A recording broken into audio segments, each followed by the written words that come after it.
বাংলাদেশের প্রধানমন্ত্রীর পদ ছেড়ে দেশ ত্যাগের পর সোমবার ভারতে পৌঁছান শেখ হাসিনা এবং তার সঙ্গীরা। জানা যায়, দেশ ছাড়ার জন্য ৪৫ মিনিট সময় পেয়েছিলেন তারা, ফলে নিয়ে যেতে পারেননি বাড়তি কাপড় কিংবা দৈনন্দিন ব্যবহারের জিনিসপত্র। সরকারি সূত্রে বরাত দিয়ে এক প্রতিবেদনে এ খবর জানিয়েছে ভারতীয় সংবাদ মাধ্যম ইন্ডিয়া টুডে। প্রতিবেদনে বলা হয়, শেখ হাসিনা ও তার সঙ্গীদের বহনকারী সামরিক উড়োজাহাজটি ভারতের রাজধানী নয়াদিল্লির কাছের হিন্ডন বিমান ঘাঁটিতে যখন অবতরণ করে, তখন সবাই পুরোপুরি দুর্দশাগ্রস্ত ছিলেন। সূত্রের বরাত দিয়ে সংবাদ মাধ্যমটি জানায়, বাংলাদেশিদের সঙ্গে নিয়োজিত প্রোটোকল অফিসের সদস্যরা শেখ হাসিনা এবং তার সঙ্গীদের জামাকাপড় এবং নিত্য ব্যবহার্য জিনিসপত্র কিনতে সাহায্য করেছেন।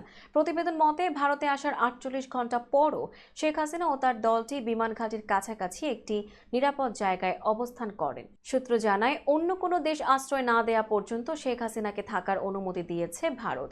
এছাড়া ভারতীয় নিরাপত্তা কর্মী এবং প্রোটোকল অফিসাররা চাপ ও ধাক্কা কাটিয়ে ওঠার জন্য দলটির সদস্যদের সাহায্য করছেন বলেও জানানো হয়েছে।